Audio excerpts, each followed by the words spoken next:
नमस्कार, special report में आपका स्वागत है। मैं हूं आपके साथ मनोज मानस। हमारी खास पेशकश स्पेशल रिपोर्ट में आपका स्वागत है। आज हम सबसे पहले बात करेंगे केंद्रीय बजट से उन्नाव की लेदर इंडस्ट्री की उम्मीदों की।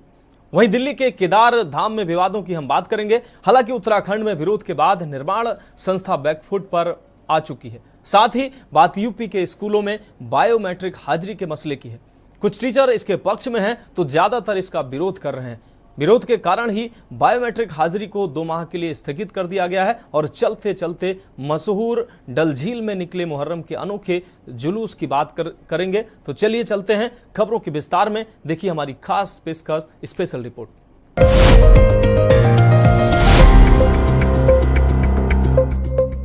आगामी बजट से उन्नाव के चमड़ा कारोबारियों को बड़ी उम्मीदें हैं। चमड़ा कारोबारियों को टैक्स में छूट की आस है, तो वहीं कारोबारी अलग अलग आपको बता दें अलग मंत्रालय की मांग भी कर रहे हैं। ये रिपोर्ट देखिए। बजट से चमड़ा कारोबारियों को उम्मीदें। उन्नाव के चमड़ा कारोबारियों को टैक्स में छूट की आस। कारोबारी कर रहे अलग मंत्रालय की मांग। उन्नाव चमड़ा कारोबार से आसपास के जिलों के लाखों लोगों को मिल रहा रोजगार। लेदर इंडस्ट्री पर फोकस करे सरकार। कच्चे माल के इंपोर्ट में ज्यादा टैक्स का दर्द। उत्तर प्रदेश का कानपुर अपने चमड़ा उद्योग के लिए पूरी दुनिया में मशहूर है। इससे यहाँ के आसपास के कई जिलों के लाखों लोगों को रोजगार मिला हुआ है। उन्नाव में चमड़ा फैक्ट्री से जुड़े कारोबारियों को इस महीने 23 तारीख को पेश होने वाले बजट से काफी उम्मीदें हैं। कारोबारी सरकार से उद्योग को बढ़ावा देने के लिए अलग से मंत्रालय बनाने की मांग कर रही है। उन्नाव अपने चमड़ा उद्योग और चमड़े के सामान के लिए जाना जाता है। Super house group, Mirza tanners, Rahman exports और Zamzam tanners, Mahavir spin fab private limited, Parash Nath tech garments private limited, वास्तविक उद्यम उन्नाव में बड़े कारखाने हैं। उन्नाव और कानपुर का चमड़ा उद्योग पिछले कुछ समय से नई समस्या से जूझ रहा है।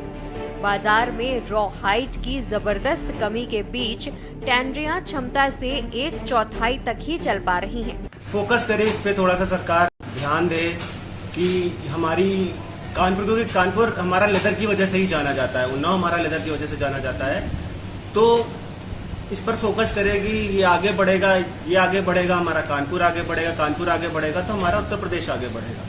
तो बस सरकार से यही उम्मीद है कि लेदर इंडस्ट्री पे फोकस करे और काफ़ी बिजनेस को आगे बढ़ाने के लिए उनके अलग अलग विभाग बनाए गए। वही हम भी चाहते हैं कि लेदर इंडस्ट्री के लिए एक अलग सा विभाग बने, अलग से उसके लिए फंड इकट्ठा हो और इस पर फोकस करें। इसमें जॉब की अपॉर्चुनिटीज़ भी बहुत हैं।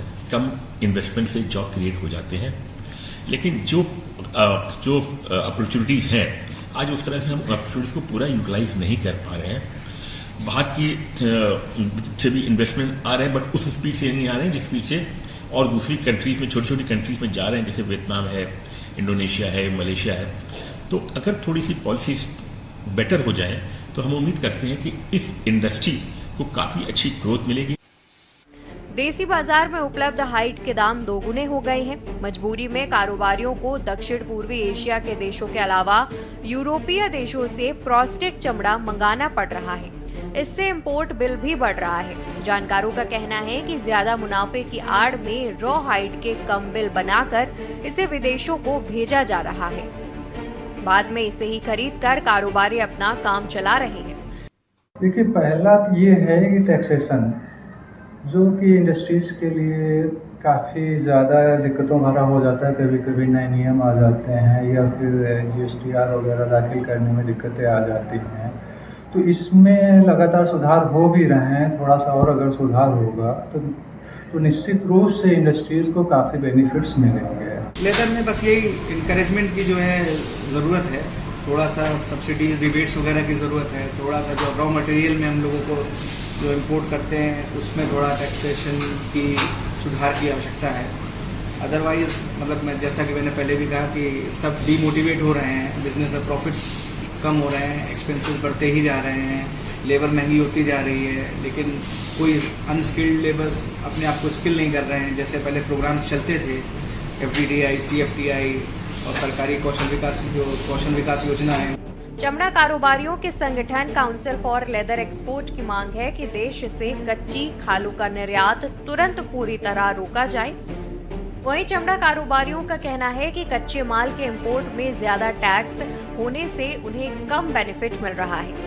उन्नाव जिले के चमड़ा कारोबारियों को उम्मीद है कि वित्त मंत्री निर्मला सीतारमण अपने 7वें बजट में उनकी मांगों पर भी ध्यान देंगी। स्पेशल डेस्क के न्यूज इंडिया।